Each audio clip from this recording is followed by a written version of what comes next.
우리 찬송가 448장입니다. 448장. 주님 가신 길을 따라 좁은 길로 가오리다. 가기 좋은 넓은 길로 많은 사람 갈지라도. 448장입니다. 주님 가신 길을 따라 좁은 길로 가오리다. 가기 좋은 넓은 길로 많은 사람 갈지라도 멸망으로 가는 길을 나는 가지 아니하고 주님 가신 영생의 길 좁은 길로 가오리다. 주님 가신 뒤를 따라 순종하며 가오리다.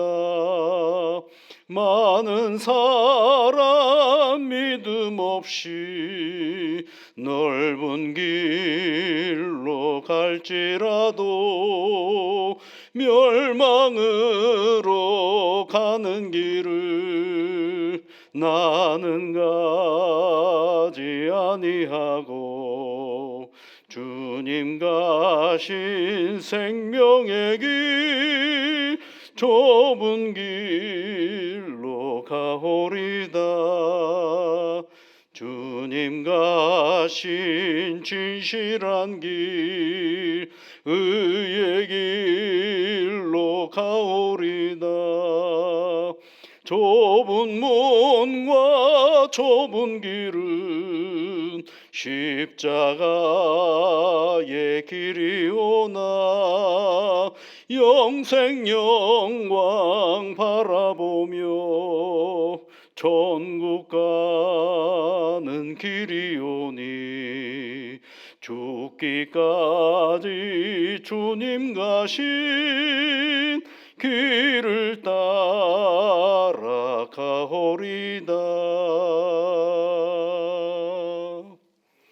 만복의 근원이신 여호와 아버지 하나님, 저희들에게 좋은 날을 주셔서 이날 아침에 또 하나님 앞에 기도하며 시작할 수 있는 마음과 우리의 몸을 주셔서 감사를 드립니다. 성령 하나님, 기도하는 사랑하는 주의 자녀들을 한 사람 한 사람 격려하시고 만나주시며 내가 너와 함께함이라 말씀하여 주셔서 오늘도 하나님 때문에 많이 웃고 기쁨의 삶을 살아낼 수 있도록 지켜 인도하여 주옵소서. 우리 구주 예수 그리스도께서 이 땅에 오셔서 고난의 길을 걸어가셨던 그 사순절 기간을 저희들이 보내면서 우리 주님 곁에 있었던 주님이 만났던 사람들을 한 사람 한 사람 다시 만나보는 시간을 갖고 있습니다. 성령 하나님, 우리 주께서 고난의 길을 걸어가실 때에 어떤 사람들을 만났든지 그 사람들의 형편과 그 상황들 속에서 주님을 생각하며 나아갔던 그 모습을 바라보면서 오늘도 우리가 이 믿음의 길을 걸어가며 주님과 동행하며 살아가는 믿음의 삶의 자리가 되도록 은혜를 내려 주시옵소서. 하나님께서 함께하여 주옵소서. 예수님 이름으로 기도드립니다. 아멘. 오늘 우리가 함께 볼 하나님의 말씀은 마태복음 27장 11절부터 19절까지 말씀입니다. 마태복음 27장 11절부터 19절 말씀 우리 함께 같이 읽겠습니다. 예수께서 총독 앞에 섰음에 총독이 물어 이르되 내가 유대인의 왕이냐? 예수께서 대답하시되 내 말이 옳도다 하시고 대제사장들과 장로들에게 고발을 당하되 아무 대답도 아니하시는지라. 이에 빌라도가 이르되 그들이 너를 쳐서 얼마나 많은 것으로 증언하는지 듣지 못하느냐 하되 한마디도 대답하지 아니하시니 총독이 크게 놀라워하더라. 명절이 되면 총독이 무리의 청원대로 죄수 한 사람을 놓아주는 전례가 있더니 그때에 바라바라 하는 유명한 죄수가 있는데 그들이 모였을 때에 빌라도가 물어 이르되 너희는 내가 누구를 너희에게 놓아주기를 원하느냐 바라바냐 그리스도라 하는 예수냐 하니 이는 그가 그들의 시기로 예수를 넘겨줄 줄 알미더라. 총독이 재판석에 앉았을 때에 그의 아내가 사람을 보내어 이르되 저 오른 사람에게 아무 상관도 하지 마옵소서. 오늘 꿈에 내가 그 사람으로 인하여 애를 많이 태웠나이다 하더라. 아멘. 아, 우리가 이제 예수님의 걸어가시는 그 길 속에 보면 주변인들이 이렇게 쭉 등장하는데 그 중에 한 사람이 오늘 우리가 읽어보았던 본문의 말씀 속에 보면 19절 딱 한 절에 누가 등장하느냐 빌라도의 아내가 등장을 합니다. 빌라도의 아내는 사복음서에 여기만 등장합니다. 어디에도 있지를 않고요. 딱 한 구절이 있습니다. 이 빌라도가 이제 예수님을 어떻게 해야 되는지 알 수 없는 상황이죠. 빌라도는 예수님이 죄가 없다라는 걸 알고 있어요. 그런데 빌라도는 정치인이거든요. 그러니까 죄가 없는데 군중들은 예수님을 십자가에 못 박으라라고 하고 있는 그런 형편입니다. 그래서 어떻게 해야 될까? 놓아줘야 할까? 또는 군중들이 원하는 대로 해야 될까? 이러지도 저러지도 못하는 그러한 때에 자기가 판단을 제대로 할 수 없는 그때에 하나님께서 새로운 일을 하나 보게 만들어 주시는데 그것이 이제 뭐냐면 빌라도의 아내를 통하여 하나님께서 말씀하시는 장면이 있습니다. 이게 이제 꿈을 꾸었다라고 되어 있죠. 꿈을 꾸었다. 예. 성경에 보면 꿈 얘기가 참 많이 나오죠. 예. 야곱의 꿈도 있고 요셉의 꿈도 있고 또 신약 성경에 보면 또 예수님의 아버지인 요셉의 또 꿈이 있고 마리아가 또 꾸는 꿈이 있고 꿈이 있어요. 꿈을 통하여 하나님은 말씀해 주시기도 하죠. 근데 그 꿈에 대하여 여러 가지 이야기를 하고 있는데 그 중에 또 한 사람이 꿈꾼 사람이 누구냐면 이 빌라도의 아내가 꿈을 꿉니다. 이 빌라도의 아내는요, 우리는 그냥 빌라도의 아내 정도로 되어 있지만 역사적인 그런 인물로서는요, 이름이 클라우디아 프로클라라는 이름을 가지고 있는 사람입니다. 클라우디아 프로클라라는 사람이고요. 또 어떤 데는 그 사람이 그 로마의 황제 아우구스투스의 외손녀라고 얘기도 하는 그런 기록들도 있습니다. 성경 외에 역사적인 기록 안에 실존 인물이거든요, 이게. 근데 이제 그가 꿈을 꿉니다. 꿈을 꾸는데 뭐라고 얘기를 하느냐면 여러분 그 보세요. 저 오른 사람에게 아무 상관도 하지 마옵소서 그러죠. 그가 뭐 살아있는 사람이다 보니까 듣는 이야기가 있지 않겠어요? 유대 땅에 청독으로 와 있는 부인이니까 이것저것 듣기도 하고 그 들음으로 인해서 자기 나름대로 판단도 할 것이고 예수가 어떤 사람인지 생각도 해볼 것이고 예수를 믿었는지 안 믿었는지는 기록이 없으니까 모르겠어요.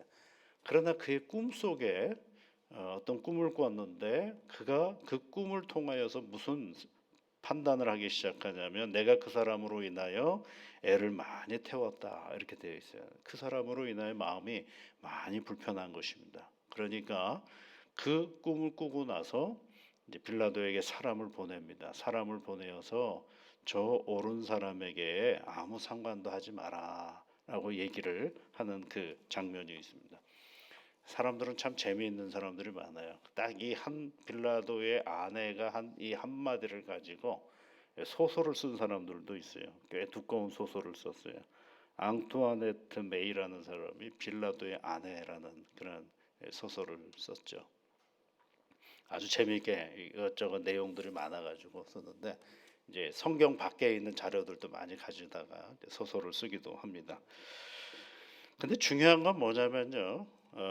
우리 서방에서는 서방교 우리가 로마 카톨릭에서는 별로 중요한 인물로 생각하지 않는데 동방정교회나 또는 에디오피아에 또 교회가 있는데 거기 교회에서는 이 빌라도의 아내는 이 성자로 속해 있습니다. 성자로 칭호를 받고 있는 것을 알 수가 있습니다.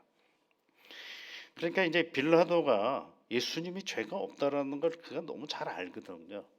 그러니까 죄가 없는데 자기의 정치적인 어떤 그 소요를 일으키지 않게 하기 위한 어떤 판단을 해야 되는 위치에 놓여져 있는 그런 상황이거든요. 그러니까 이러지도 못하고 저러지도 못하고 있는 그 사이에 에, 하나님께서는 이 빌라도의 아내를 통해서 한마디 해주는 거죠.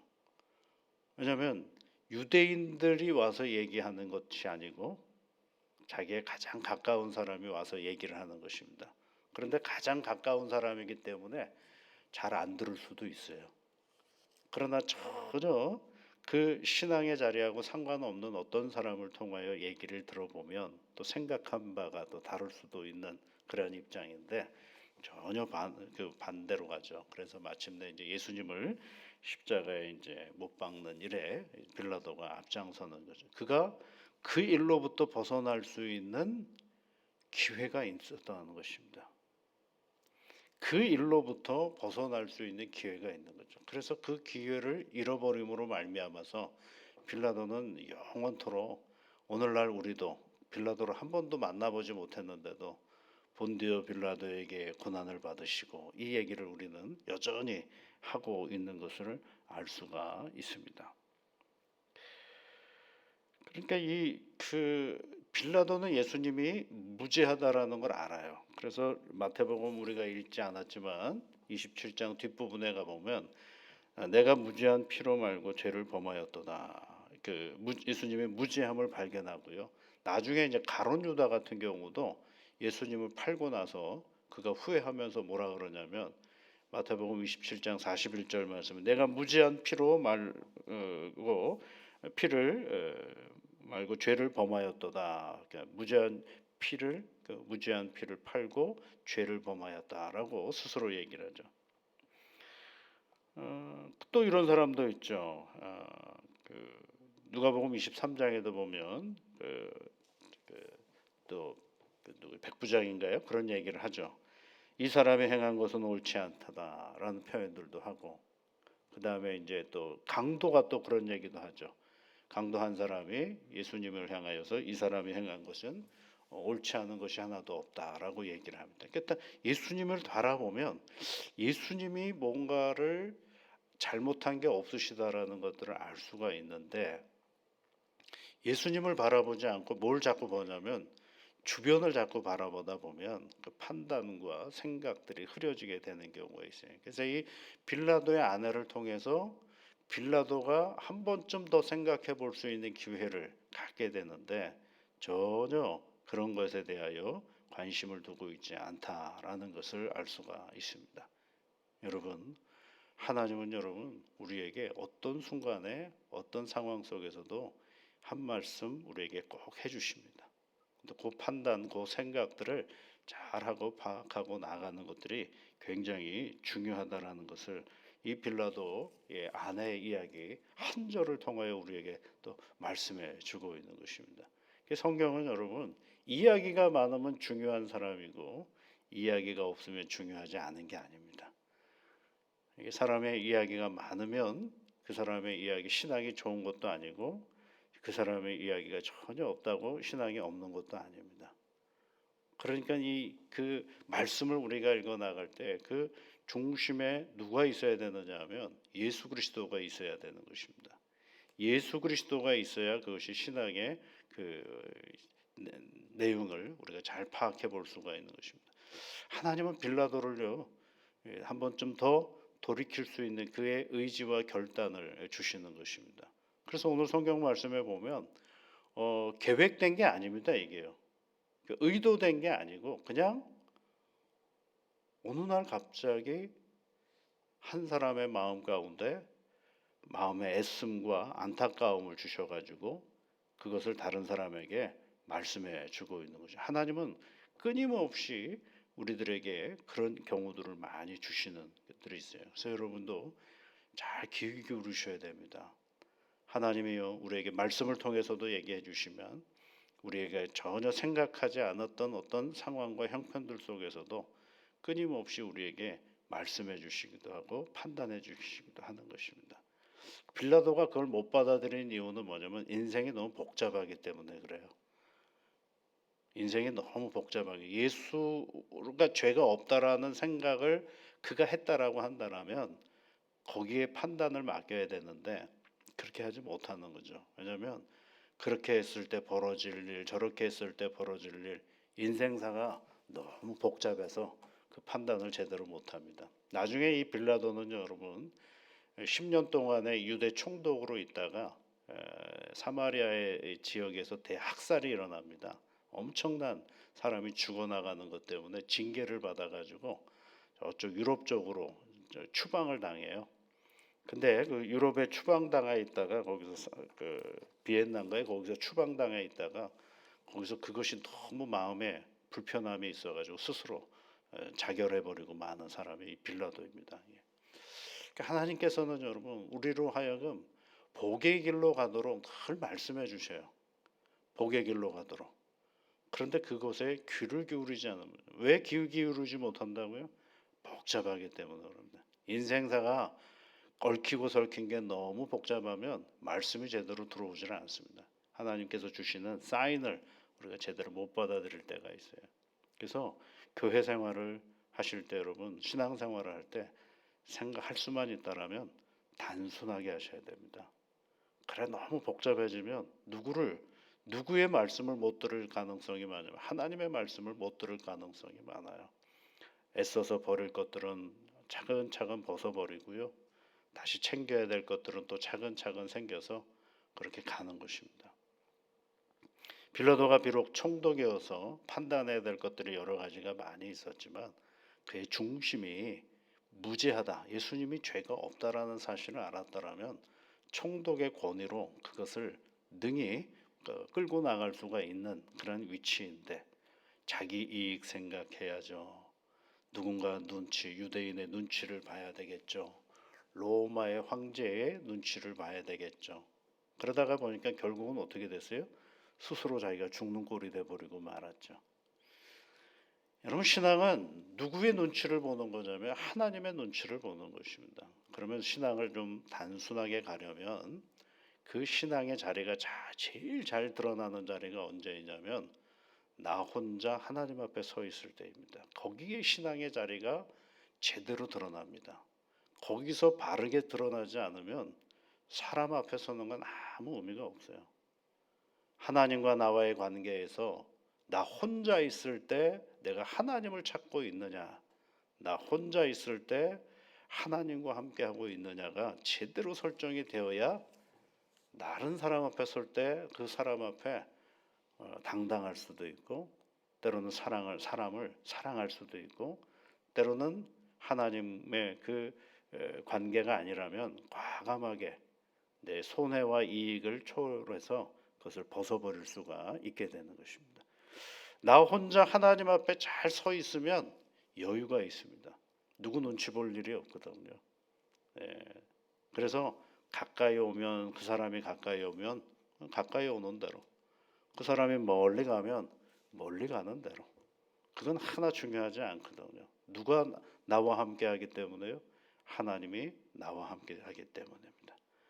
거기서부터 출발을 해야 우리의 신앙생활이 단순해집니다.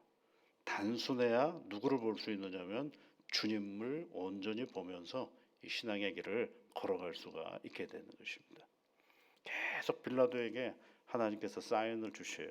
그가 할 수 있는 권한 안에서 바른 길을 갈 수 있는 길을 마침내 그의 아내를 통하여 한 말씀 주셨는데도 전혀 귀를 기울이지 못하고 있는 그 모습을 보면서 왜 그랬을까? 복잡해서입니다.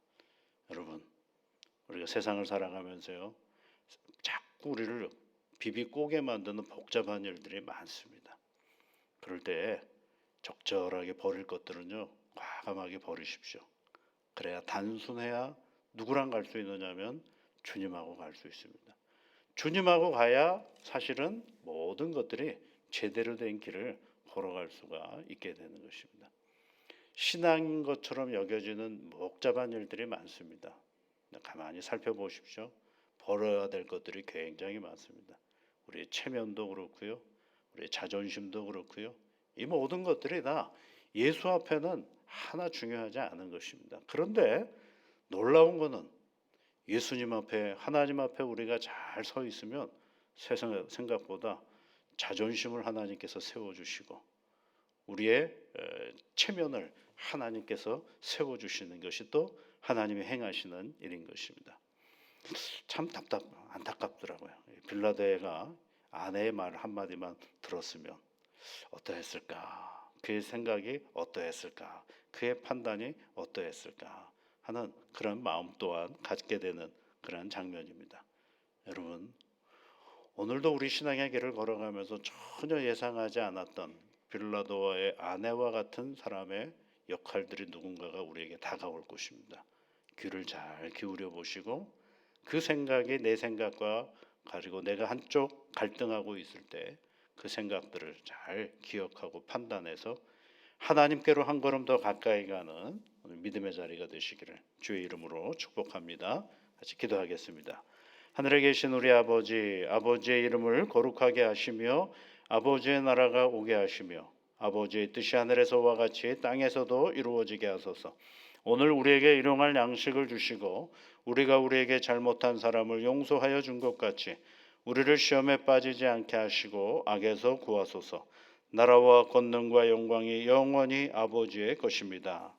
아멘.